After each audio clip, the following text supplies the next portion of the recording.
Welcome to the Indian Gaming Association's The New Normal webcast. My name is Lisa Johnson. I'm the conference manager for the Indian Gaming Trade Show and Convention. I'd like to share a few housekeeping tips before we get started. Everyone is muted by default except for our speakers. If you have any questions during the presentation, please type them into the question or chat box and they'll be brought up at the end. Now, without further ado, I'd like to introduce Victor Rocha, conference chairman of the Indian Gaming Association. Good afternoon, everyone. My name is Victor Rocha. My co-host is Jason Giles, and this is The New Normal. Welcome. In today's conversation, we're talking to our friend, Andrew Cardno, the CTO of Quick Custom Intelligence, or QCI. Recently, Andrew, welcome. How are you doing, my friend? I'm having a wonderful day, and thank you to the Indian Gaming Association. I'm really honored, privileged to be here and have this, what is kind of slightly controversial, maybe, but fun discussion today. So, let's challenge everyone, Victor and Jason.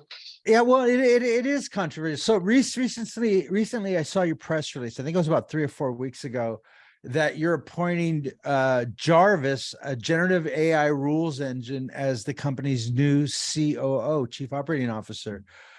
What the heck does this mean, and how exactly can AI serve as in this managerial position? I thought that's something you had to go to business school and wear suspenders for, Well, I think Jarvis does have suspenders. It's kind of like a robotic cat, right? In the image, if you see the press release, you'll see it. And that's another thing. You made Jarvis a cat. You know what I mean? It's a cat. It's not even like an old dude with thinning hair and an expanding waistline. It's a cat. What is this, Andrew? Is this, Well, okay, so look, if you simply ask the question, what can generative artificial intelligence do? What is it? Where is it at? And there's a test, an old test done by this incredibly famous computer scientist. There was a movie about him called Alan Turing. He called it the Turing test. And I won't go into the details, unless you want me to, I will. But my view is we've blown past it. We've made something that is in many ways intelligent. What is a Turing test? What is a Turing test? Turing test is a measure of, is a determination that we've achieved artificial intelligence. Right. At a level that an observer watching two entities communicating can't tell that one of them is a robot. And we're past that, right? It's, in my view, my position, and there's a bunch of academics arguing about it, but from a practical business point of view, we can now make things that are indistinguishable from people.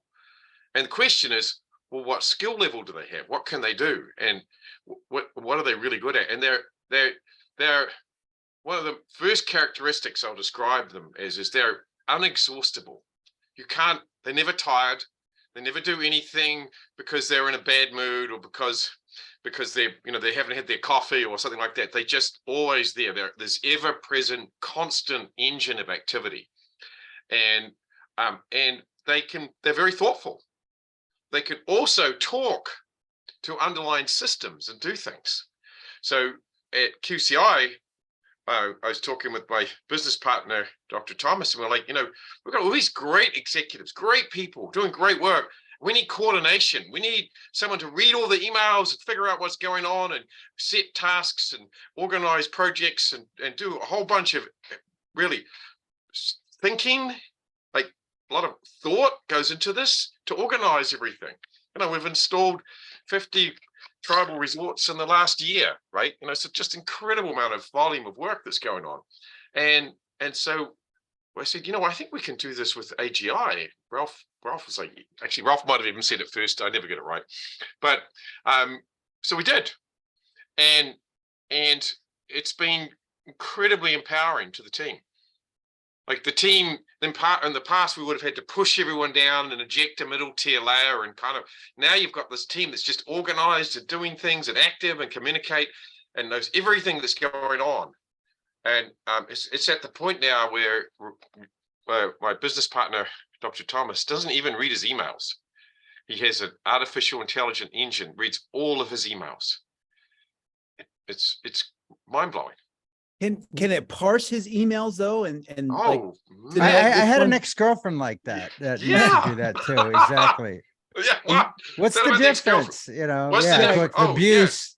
Pass, it understands his emails and takes appropriate action with systems. So, like, let's say someone sends him an email about a deployment that's in trouble, right? Something that's not going well, which, we always spend our time on the things that are not great and everything else is working, right? This where you're constantly at the edge. That's what it means, right? Well, we'll see that. We'll understand that. It's not just sentiment.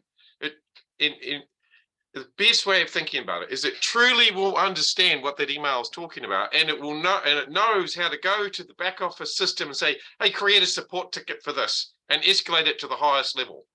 And by the way, send an email to someone else telling them, hey, take a look at this, and then create an action list for Andrew, it's me and myself, and Ralph to review it later, because this is really important. And it does all of that just by reading an email.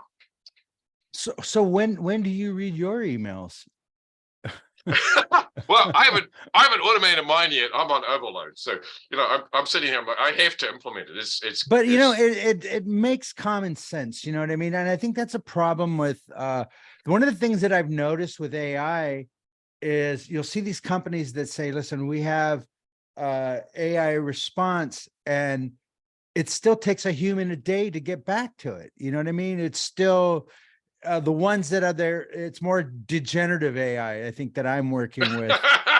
And it feels like when I use other companies, now I talk about, for something I can't remember right off the top of my head, but I know that, or a complaint on something like that. I think Etsy or eBay could use something like this. And I'm sure if Amazon isn't using it, they are. I think for common things, like if I'm a customer, I have a back office issue, I send an email, it recognizes, it sends it to everyone, and they're on top of it, so you're saying they get a quicker response time. Yes. And everyone is in on top of it, and they don't ever sleep. And so that means you never sleep, right? Is that what that means? That is a byproduct. Actually, I'm hoping I get some sleep. So think about we're in this incredible position. I guess it was almost a perfect opportunity to bring in a COO, because we needed one, right? And so we were, the growth of the company has been, you can complain about it. It's been great, right? Business has been great, and we're really proud of what we're doing with tribal nations across North America. And so in that period of growth, you've built up this great team, and we needed to do something. And the first inclination with AI is, I'll give it to my team members, it'll work for them, right? And it's like, no, let's make them work for the AI. But the AI is non-political. The AI has no, it's just doing things. It's organizing things. It's always the same. So it feels to the team has just come to life because of it. All these people who are like, gosh, what am I doing, or what's going on, or what do I need to do next? It's really busy making sure they've got all of that sorted out, right? It's all over it. So when we think of generative AI, we don't have to think of it as the bottom of the organization. We can actually bring it in at the top. Like it can be strategy and organization right at the very top, organizing, making big decisions and doing big tasks. They're very, very, very smart. The generative AIs, it's hugely difficult to understand how intelligent they are. But if you get them to sit an IQ test, 135. Well, you know what? But not all AI is created equal. You know what I mean? Like I use, so I try everything that's out there. I try to, because I'm just fascinated. It's just, I just want to see how, I always say that the world dumbed down to meet me and success, because when I started with email, you didn't have to know how to compose, structure a letter, and then text came, you didn't even have to know how to spell, you know what I mean? And so now we're at, you could use emojis. You go to McDonald's, they're all pressing images. They're not even reading anymore, but it seems like for me, when I use like Bard from Google, it is just really bad. I'm getting a lot of bad information. I used it yesterday. I used Bard to ask it a question from ChatGPT, to ask about it. And I said, do you know about Chat GPT Enterprise. And it was like, no, I have no idea.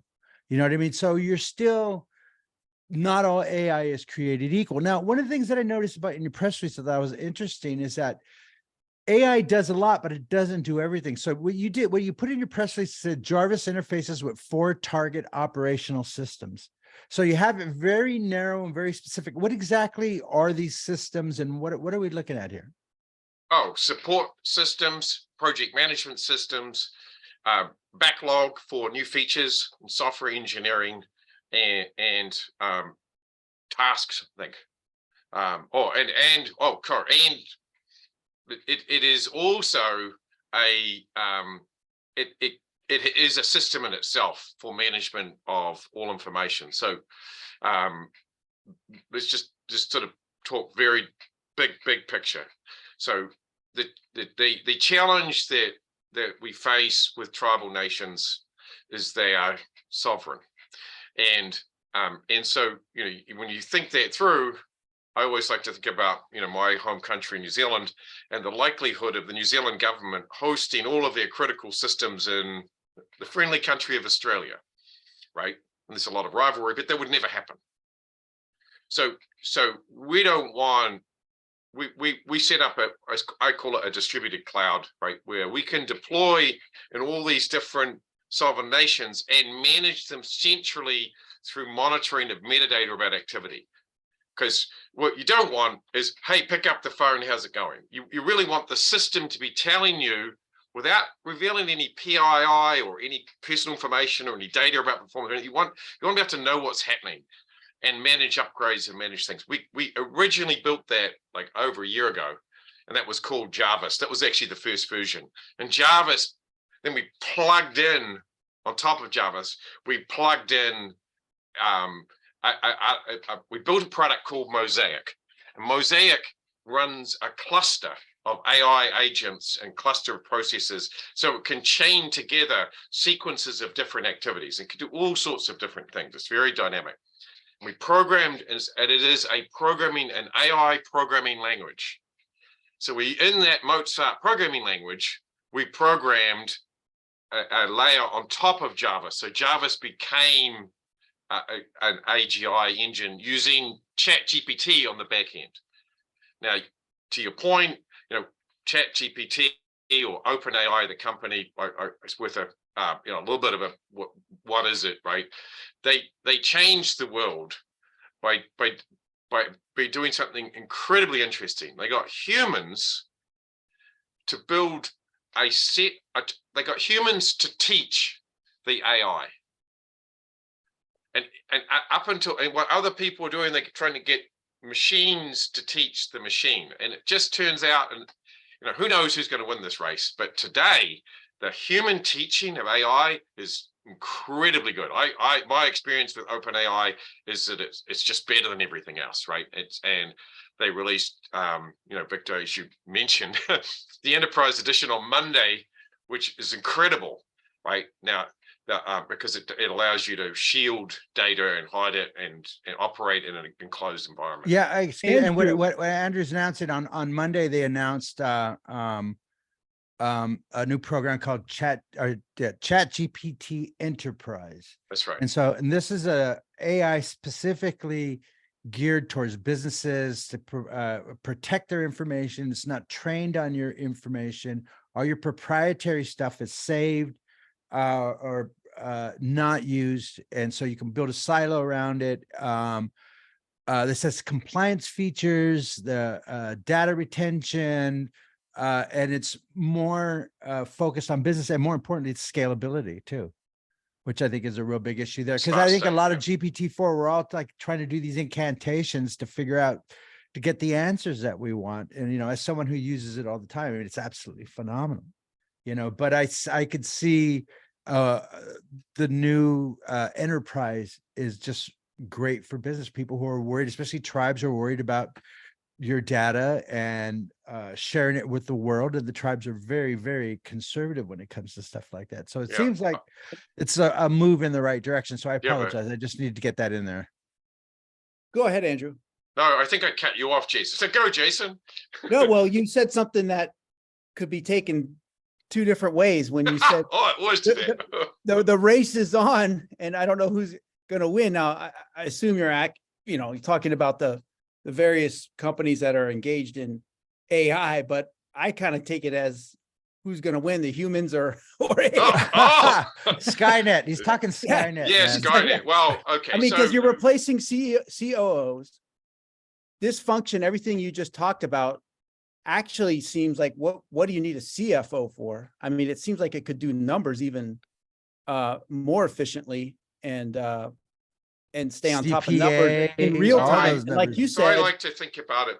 So Mhm. who's going to, it's an incredibly difficult question to ask, and you're asking a futurist question, right?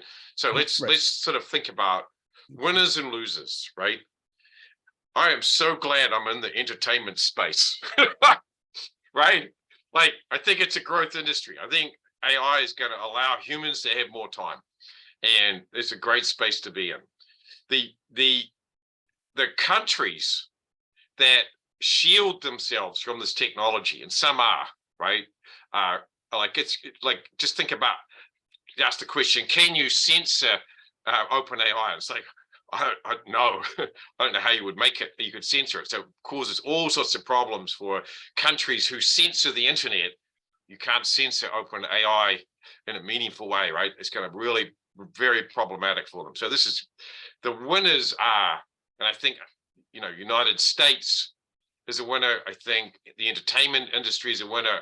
And I'd like to be letting tribal nations be winners, right?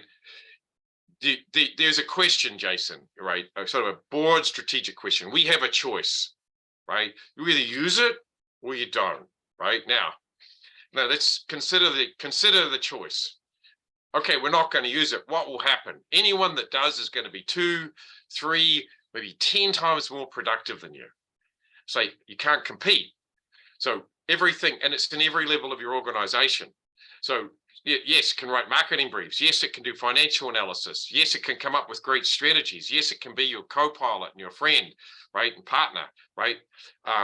But that's a really hard choice. Now, should we have opened Pandora's box? Should we have let this thing out? I think it's happened already. And so there's no stopping it now, right? It's done, it's out. So my job now is to be a great partner with tribal nations and letting tribal nations really benefit from this. Andrew, I think one of your assistants is Oh, online. go ahead. Oh, yeah, you don't need to be here. Sorry, Emily, you've logged in as me. You should join as an attendee. I'm sorry, welcome to Emily. Hello, Emily's a real Emily. person. Hi, sorry, So she's not AI. Okay. She's not AI. That's what my big question. But Andrew, Yeah, you should you drop mentioned- Emily. Oh, okay, bye. Bye. Andrew, you mentioned tribal nations and the entertainment industry, and it's becoming clearer and clearer how you could just have your whole casino property being run by AI. I mean, if you're going to have a COO as is AI, you could potentially have your CFO, but also think about the security. We have dozens of employees staring at cameras all day. I mean, theoretically, and that's what my next question was. You said if you give AI an IQ test, it's going to score. But how good is it with sort of haptics, or could you train it to look for cheats, look for people card counting? I mean, when you get into sort of human eye type stuff, how good is it? Yeah. So we're having a futurist discussion, Jason. Mhm. Okay. So I think it's and so there's a couple of steps you're going to say. So what should we do now?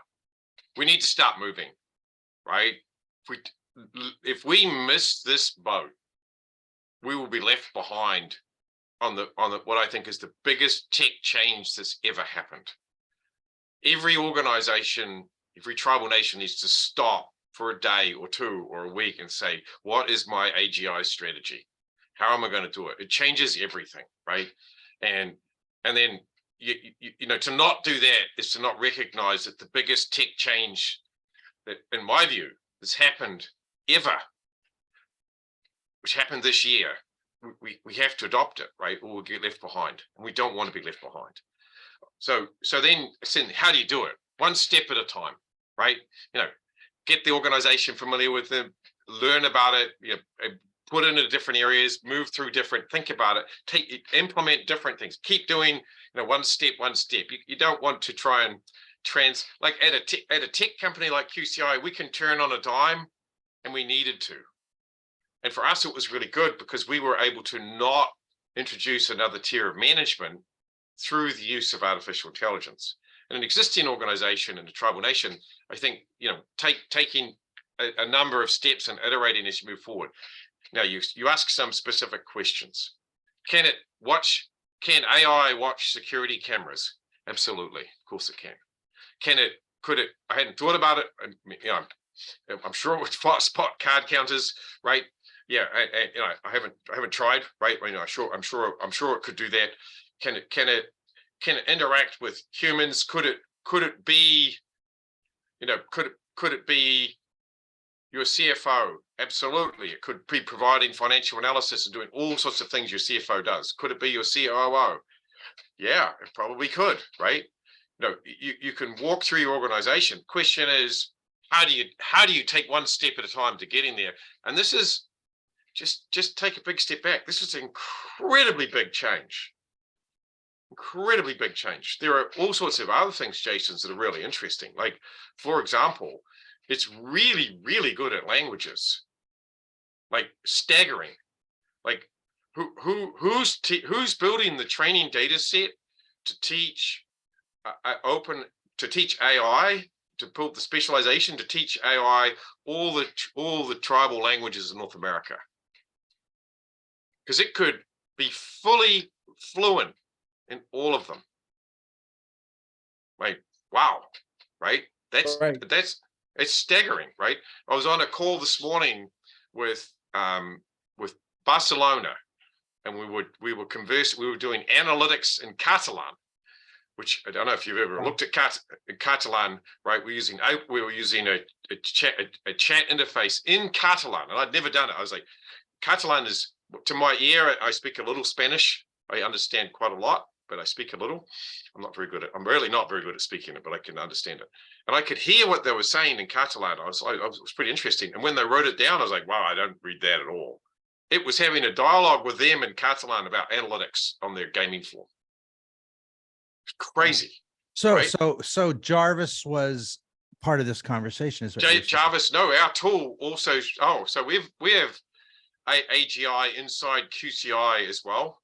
So you can have a dialogue in, I think about 100 different languages about asking questions like, how should I optimize my gaming floor, or what customer group should I look at, and things like that, right? So we've also got it in our analytics platform.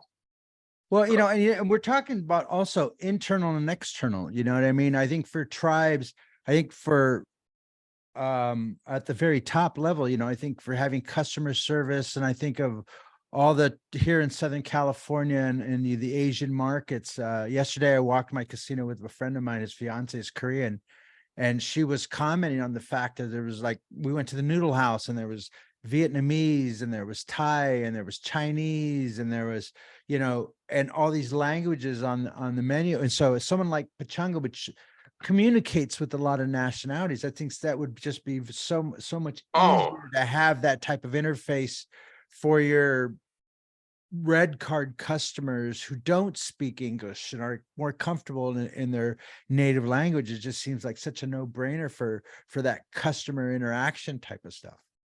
Oh, we're all over that. We've been building customer interaction stuff using OpenAI since January of this year. It's one of the first things we did. And I'll give you a simple example. So as a host, maybe the host is Korean, and their Korean is better than their English, first language. So they can write something in Korean and say, turn this into English. And so they can have a perfect English discussion with someone. using ChatGPT, or Mozart, our layer on top of it as the translation engine. Right? It is incredibly empowering, and I think it's just going to make things go faster in business, make the service experience even more personalized, and it's an incredible opportunity. One of the questions I have here, which is really interesting, you talked a little while ago. I read an article the other day. They were saying that AI has a liberal bias when you're talking about it. And obviously this is like Fox News and stuff like that. And I thought it was pretty fascinating. I'm pretty sure pretty soon we're gonna have a conservative AI with alternative facts. But how does your team address biases and errors that Jarvis will make? If it's making them, how do you guys, where are you in that process? So, Sorry, staying away from the politics, right? Yeah, no, we're not about politics. It's about bias. Because you get me on politics, I come from a very political family. I'll be here all day, right? Right. But so let's but just staying away from it for a moment. So there's different levels. If you're just like a casual person having a discussion and asking some personal information about how to raise your children, right? The AI may have all sorts of biases, as would any human, right? And so, but that's not how we're using it in business, right? In business, we confine, we're not, like, if you ask a CFO or if you ask a COO, hey, how should I react to this email, or what should I do, or how should I escalate this problem, how should I create the support ticket, the context of the discussion, the political bias doesn't really, there's no place for it. But what I meant by bias is just, the data and the information more, not even political and stuff like that. Sometimes we get, what's interesting is when GPT, they added all these plugins and they immediately unhooked the Bing approach, which just slowed it down and made it absolutely horrible. So I find when I'm using ChatGPT, if I bring in all my own data and all my own information and then have it work within that, I find that's where it's just phenomenal, because it sticks to the numbers and what I give. And I do find asking it like legal questions and stuff like that, it's not up to date. You have to know what you're talking about and make sure you ask it, well, that's wrong. This is why it's wrong. And this is what I need. And I've had those incidences a couple times with GPT. Bard and stuff like that, forget it. For me, it's it's good for some data and for some structure.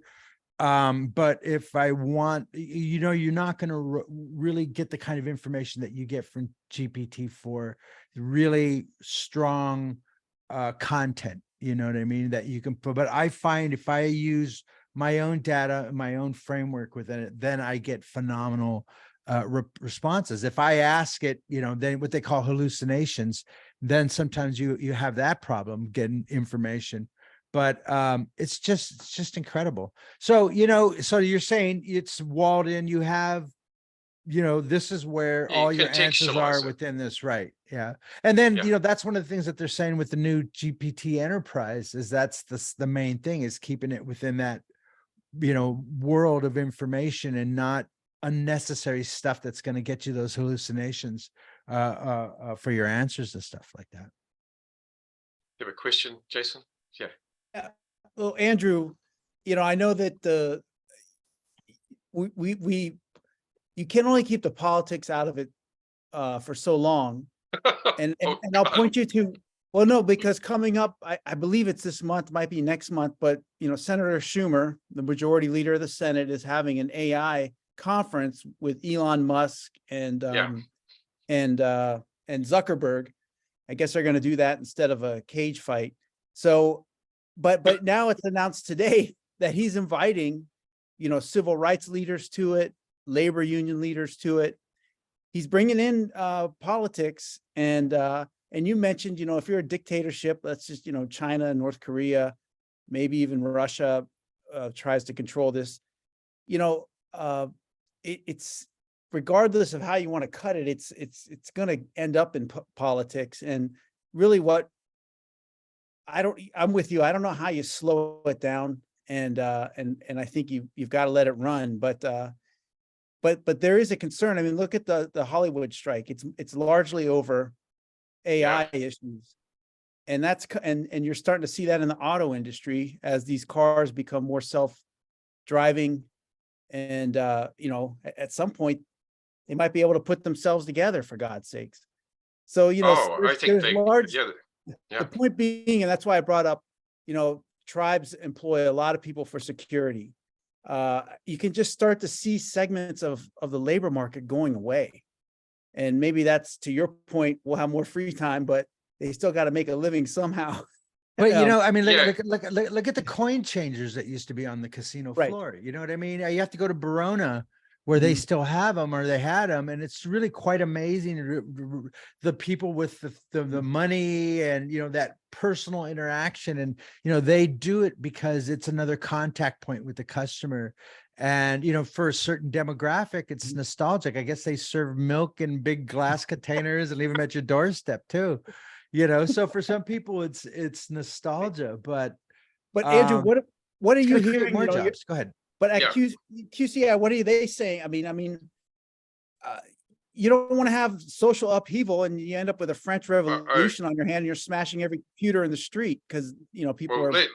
let's go. You know, it's I don't want to, as I said, you don't want to get me going on politics or something, but of course politicians are going to get involved in this. Of course, regulatory controls are going to get involved in this, right? It's no way of avoiding it. It's a tech change so big and so dramatic that, you know, if you look at, like, consider what Microsoft spent $10 billion investing in OpenAI, and then their market cap goes up. What was it? $500 billion in 8 months or something. I think large. I mean, who knows? But largely because of their OpenAI stuff. This is billions. I mean, hundreds of billions of dollars worth of technology spent on this stuff right now. It is staggering. Just to stand up a server with OpenAI is like, or you know, a big AI server is the best part of $250 million, right? Like, unbelievable. Now, so think of us as being like little boats floating on this ocean of these huge tech, this huge tech change that's happened, and we have to keep floating, right? We've got to move. Now, is there going to be politics involved? Yeah, am I in politics? No, I don't have any control over that, right? So what can tribal nations do? It's like, it's a choice, right? You say, no, we're not going to do it. Then the people in the industries that do are going to go better. They're going to be faster. They're going to have better service. They're going to have better engagement, because we compete with other entertainment spaces, right?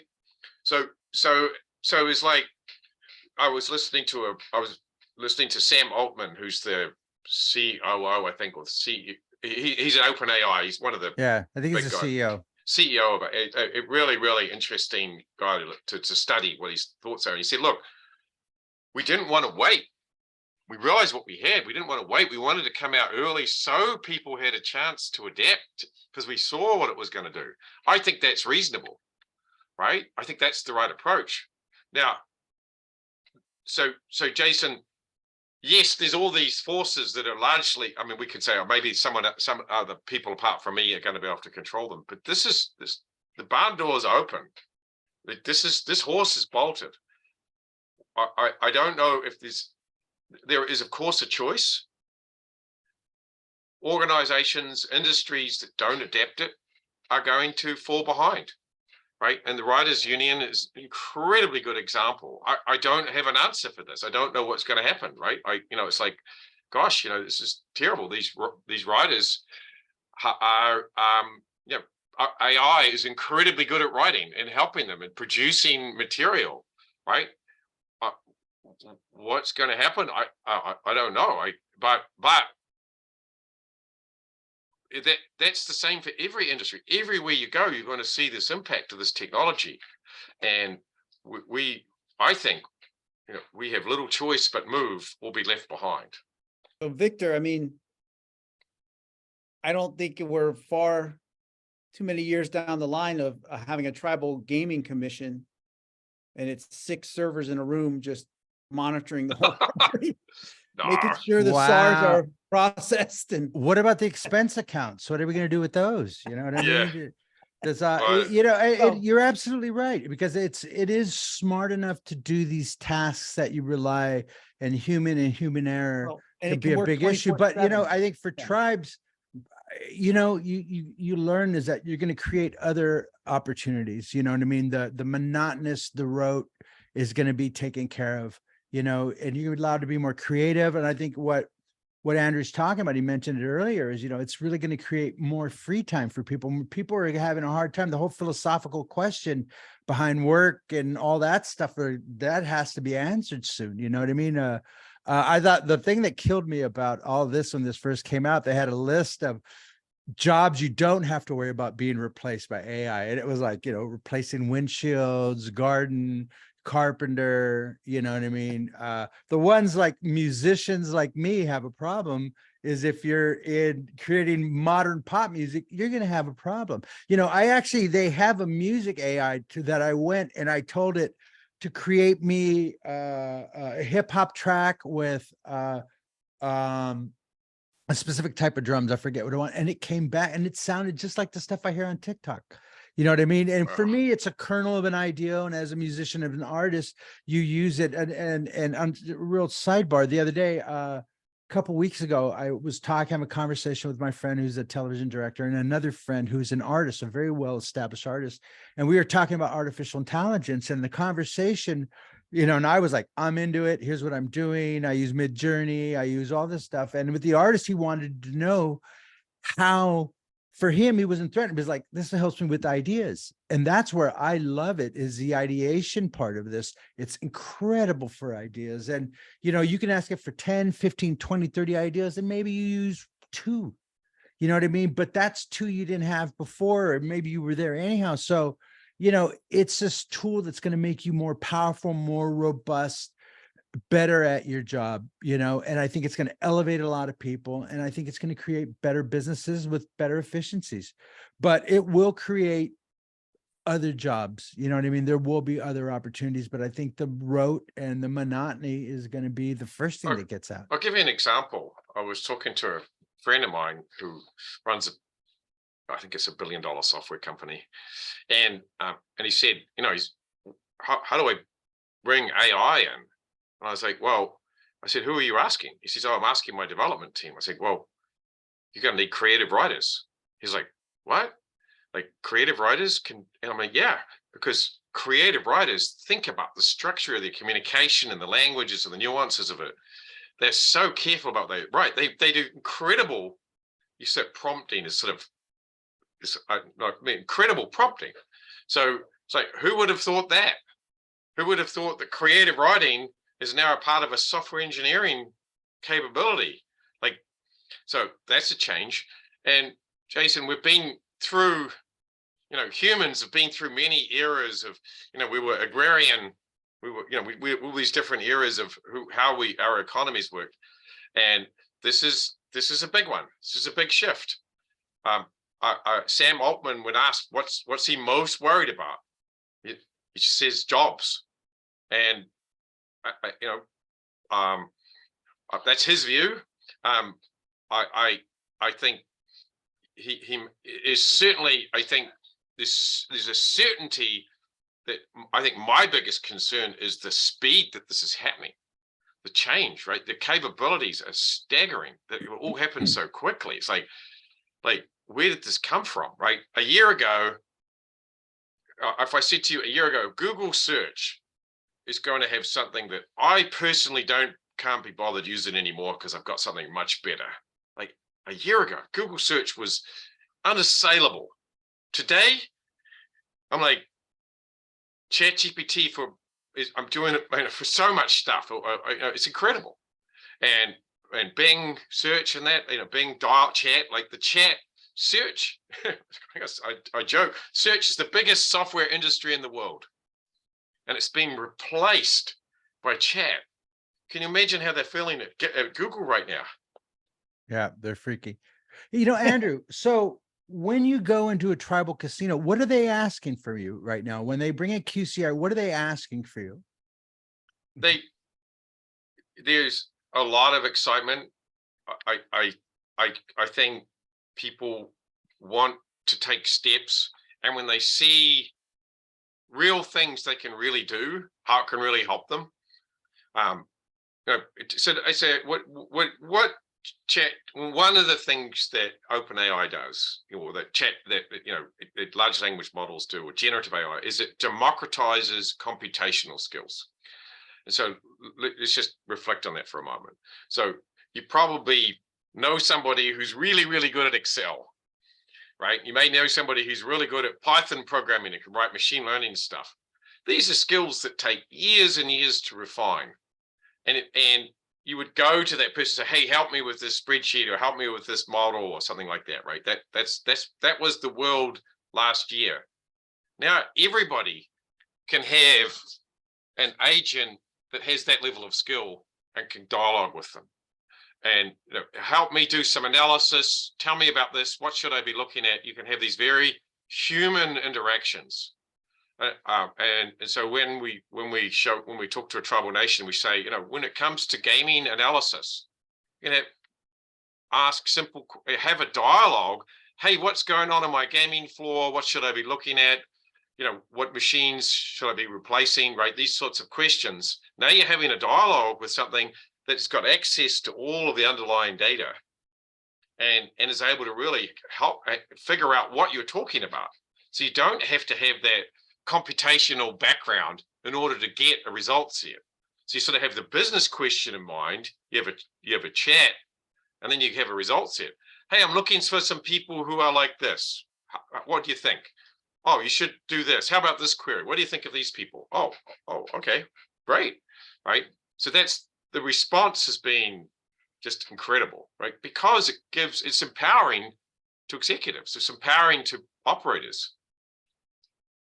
Well, Andrew, and I'll ask our audience at this time if they have any questions or even a comment about if they've used QCI or any kind of chat AI in their business, and if they've seen how it's been working, or any comments or insights on that. But Andrew, where, like, if I'm on this podcast right now or whatever, or if I'm in Indian country, how would I go about finding information about QCI and Jarvis? I mean, is it just where, and even even from our perspective, because we have associate members and people selling their products, I'm with you. I want to get this out there. I think it's got to be out there faster. I saw Sam Altman's comments like that, they got it up and out and produced so quickly that they shocked themselves. And then they were in a conundrum about whether to do it now, or should they wait? Should they let the market settle a little more? And I'm with you. I think openness will settle a lot of this stuff, and societies that, or governments that try to keep a lid on it are in for a big problem. But how do we? Because it's not really out there, Andrew. I mean, I'm sure people saw the headline in Washington Post today about this, confab they're going to do with Musk and Schumer and all these people, but it just looks like, goes right, can just easily go over your head. How can, if I'm a small business owner, or if I have a small tribal casino that barely breaks even, I've got a big payroll, got big back end requirements. I mean, those type of enterprises, I think, should jump right into this and start saving some money on labor force and logistics and other things to streamline their operations. Institutionalizing their operations, streamlining it, creating. It's in other words, I guess I'm asking how QCI is marketing this. Well, there's two parts to it, I think, Jason. And the first part is where we've built, I've been doing artificial intelligence for like 25 years, right? And of all sorts of different kinds. And this change, I think that what we're doing in terms of our product, product strategy, if I could talk about that, is to find things that are meaningful and achievable and valuable and tackle those. So we're enablement, right? So there's that part to it. That's what we're doing as a business, right? And that we're that just getting people using it, aware of it, part of the business, because as soon as people start engaging with these engines, like their mind opens, like, oh, this is good. I like this. It can help me, right? Like I can do things I couldn't do before, and I can be more productive. So I can do so. So we want that. That's the first part. I think that if I was to say strategically, what is our goal, right? Is to be a great partner. This tech is changing at a speed that is like nothing I've ever seen before. My biggest problem with it is I can't keep up. There's just so much going on, and it's really saying something. I'm really trying, and it's just overwhelming the amount of new things that are going on. So this is not something where you can even wait a week. Everything is changing continuously. Like the whole world changed on Monday with the enterprise edition of OpenAI. It's like, goodness gracious, right? Next week, and then they bring out a new, like 3 weeks before that, they brought out a analytics, a plugin for computational engines, right? And then 2 weeks before, and then 3 months before that, they built out, 4. This is moving so quickly. This is a partnership, right? The industry, all industries, the planet, the world is going to change. It has to be an interactive partnership, and that's our strategy is to build partnerships and allow that partnership to move, and one step at a time, just start bringing it into your organization. Do something. You have to, or you'll be left behind. You don't want to miss. We don't want to miss this. We don't want to miss this one, right? If we miss this tech change, I go out. I work with a lot of systems, Jason. I say, with a smile, I'm a data storage worker.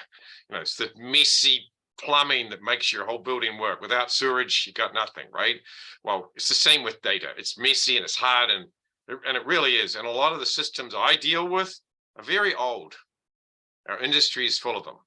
20, 30, 40, sometimes 50-year-old systems, right? Which, you think, is that even possible? And the answer is, yeah, it is, right? A 50-year-old system, the children of the people that built the software have retired. Right? Well, is that why you use Jarvis kind of to a cat to really drive home the fact that you can use AI? I mean, is it going to be the new Clippy from Word? Do it. Remember Clippy from Word? Oh, yeah. Oh, yeah. I hope not. Yeah. Well, for us, Jarvis has been very successful, right? And we, in our organization, QCI, it's incredible to be able to empower team members to be effective and well equipped and with great data and great management processes without imposing a human on top of them, right? Because AI is very dispassionate, right? I guess, you could make a passionate AI, but we don't want to do that, right? So the way we've done it is it's just she's just organizing stuff. He's just doing things. I'm not quite sure, but so how do you do it? What we're doing is one step at a time. We need a strategy around it, and it's a time to move, right? You're talking about a potential 2 to 10 times productivity improvement on every team in the world. Like, wow. Like, yeah. And if you're not using it, your competition will be. For sure. If we as an industry are not using it, the competing industries are already. Right. We have to do it. We can't get left behind with this one. What's real interesting to me is in that conversation, I saw a comment the other day from my friend Chris Grove on Twitter, and he was talking about how the legacy gaming industry really missed sports betting, and the sports betting companies that came in are now looking at online gaming. You know what I mean? And sports betting is not even really their focus. You know, it's really about online gaming. So to me, it was, Chris was saying, you know, the legacy industry missed the boat with this. And I think he's spot on with this, you know? And so I think it's important that the tribes get in on the ground level.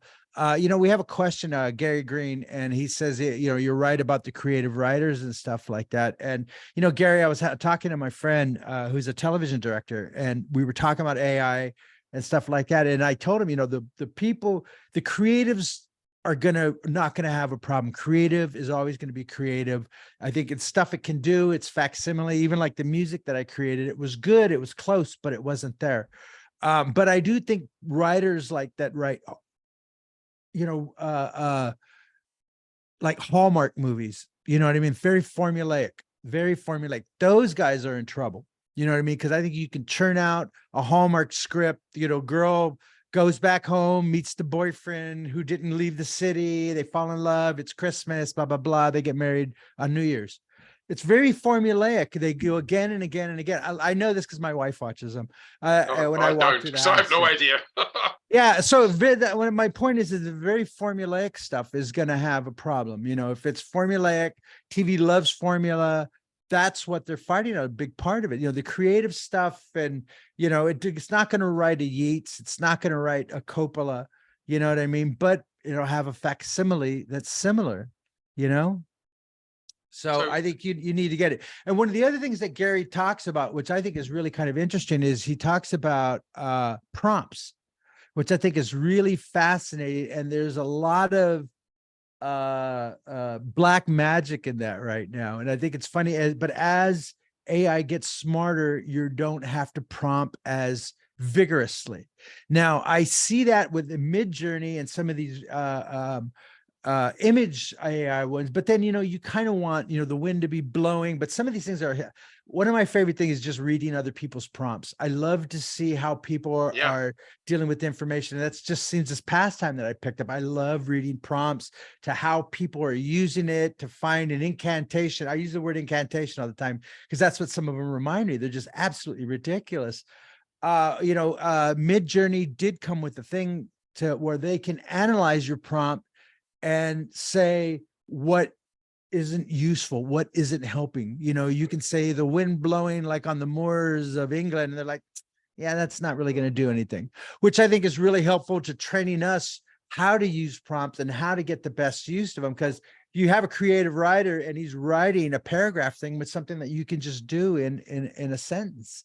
That I think is going to be the gift. And as AI gets more even better, which is exponential daily, I think the prompting will be even easier too, you know, because there was a world of difference between 3.5 and 4, which there's a world. So let's think about tribal enterprises just a moment. Think about the challenges and reflect on the last 20 years that I've been working with tribal nations. And I'll just my observation is that the nations have diversified tremendously. Resorts, there's now sports books, there's electronic table games, there's a lot of social gaming, there's a lot of diversification. And even just think about a resort is a vast collection of little businesses, kind of, and maybe not little, but a vast collection of businesses. You might have 5, 10, 20, some crazy number, if you like Pachanga, you know, of different businesses. How do you coordinate all that? Right? You know, a customer walks in the door and they want to organize, they want to go, what's here? What should I do?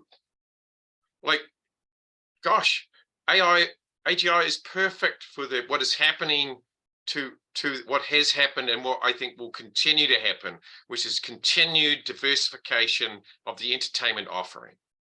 So understanding it, interacting with it, interacting with a vastly more diverse range of customers. Like Victor's saying earlier on, you know, we've got all these different nationalities. Like, how do we communicate with all of them?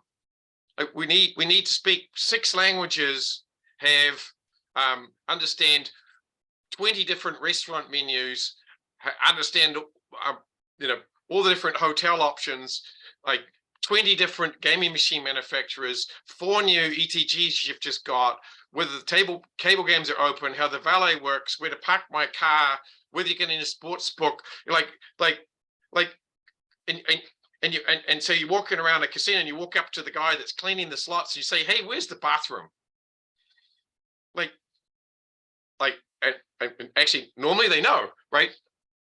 But something needs to unify that. And think about the unified experience that AGI could provide around that, where it is the thing that ties it all together. Like Jarvis tied together all of QCI, but it's much bigger scale.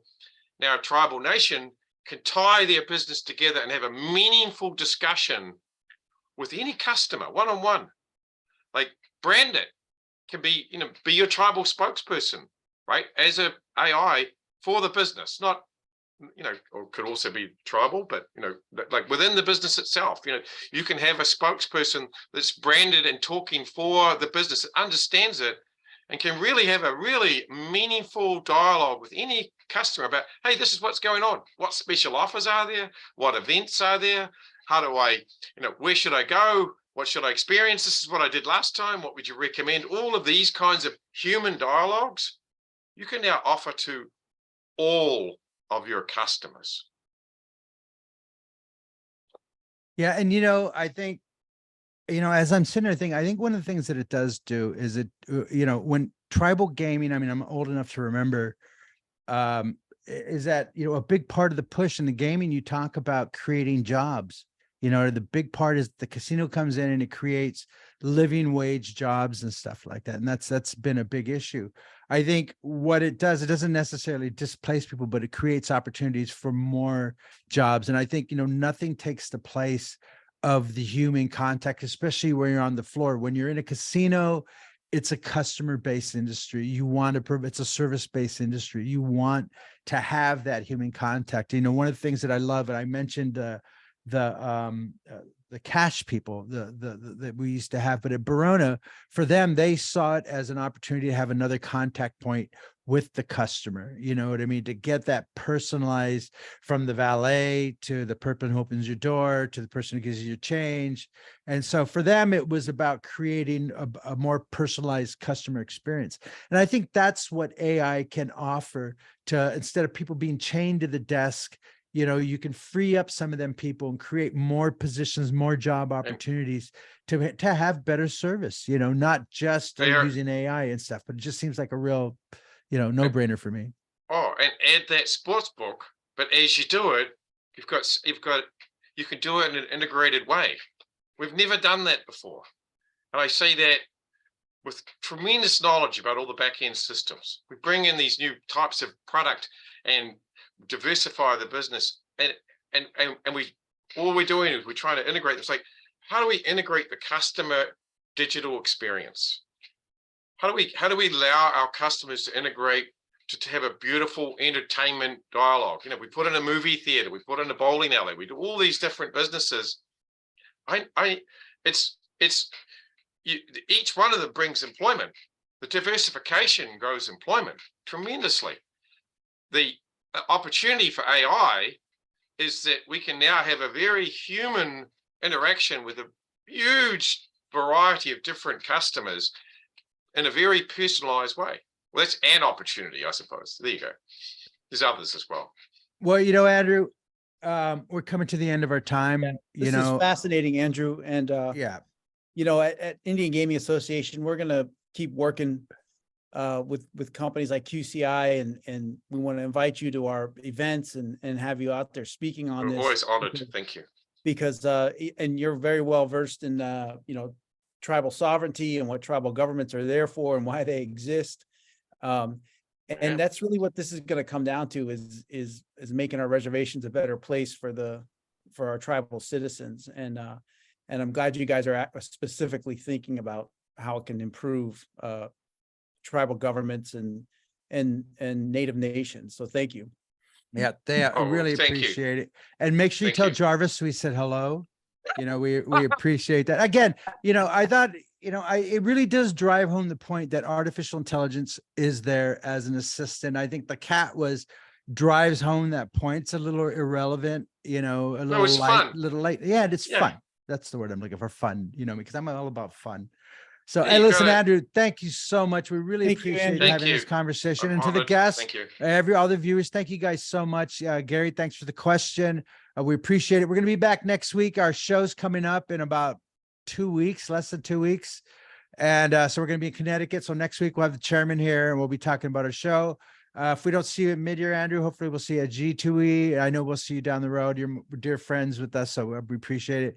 And for everyone else, thank you very much. We'll see you next week. Bye-bye. Thank you. Thank you. Thank you. Thank you very much. Thank you.